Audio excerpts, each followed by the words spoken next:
Hello, this is Alex from PHP Academy, and this is a video tutorial created for the New Boston. Now, in this tutorial I'm going to be talking about timestamps in PHP. Now, timestamps are a widely used standard that has been utilized by PHP in order to keep track of the current time, the current date, and in fact we have functions that can retrieve, say, a date in a week or so, or a week ago, just things like that.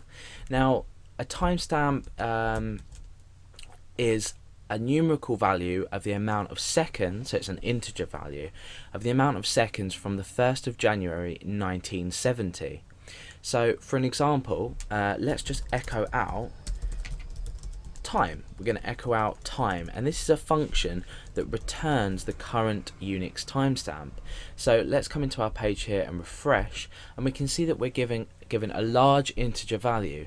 Now this value here that you see is in fact the amount of seconds from the 1st of January 1970.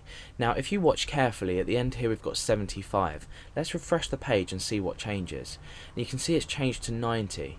Now if we do that again, we're gone to 94, and if I gradually refresh it, say every 1 second, you can see that this value keeps incrementing. So it's really useful to keep track of the amount of seconds, of the current time, depending on the amount, depending on how you process this value.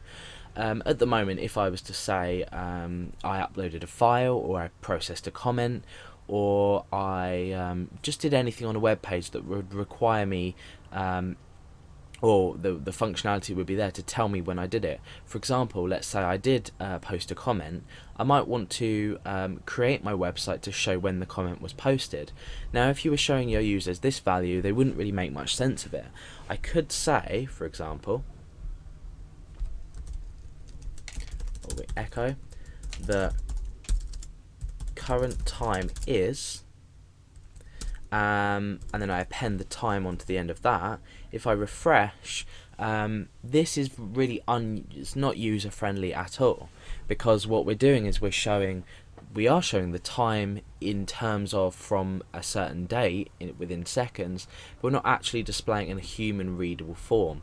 So how can we change this? Well, let's just get rid of that for now. And let's go up here and create a variable called time and give it the current timestamp. Now down here, what we can actually do is we can create a new variable called actual time, and we can process this using the date function. Now the date function works with times as well, and it takes 2 arguments. The first argument is how you want it to be displayed. That will go in here, and we have keys of different things to use this. And then the second argument is a timestamp. So I'm going to type in time, which is obviously our current timestamp here.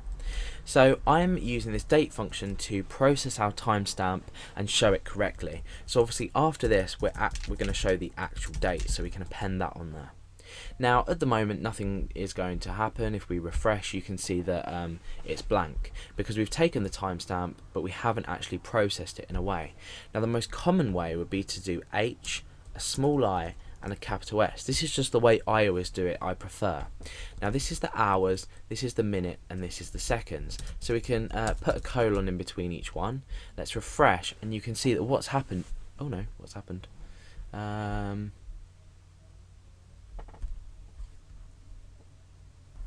Okay, yeah, that's because I've put actual date instead of actual time there. That's my variable naming wrong there. So let's refresh and we'll see what's happened. Oh, we've got ST there. Oh, that's a small s. Refresh. So, okay, now we're showing the current time is 20:14:34, and if I look at my clock on my computer right now that you can't see, I know that that's correct. So if I refresh, you can see that this time will increase.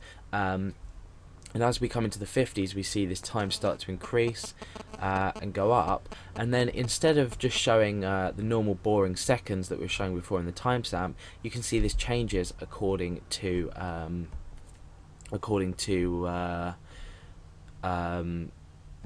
the timestamp that's dynamically updating, because the seconds are increasing. So we can format this in any way you like. If you go over to the PHP manual and search for the function date, you'll be shown lots of examples of how to format this. Now what we can also do in here is we can include the date itself. So you can do something like a capital D, so we could say D MY. So this is going to show the date, the month and the year, because obviously using a timestamp we can work out what the day is, the month and the year as well. So if I refresh that, you can see it's coming up with Friday, April 2011. So I can change this again. I could put, say, a small d and a small m, and what this is going to do is this is just going to process it slightly differently and show it in numerical format. So there's lots you can do. I'm not going to cover everything that you can type in here in every way, but what we could also do is we could say DMY, and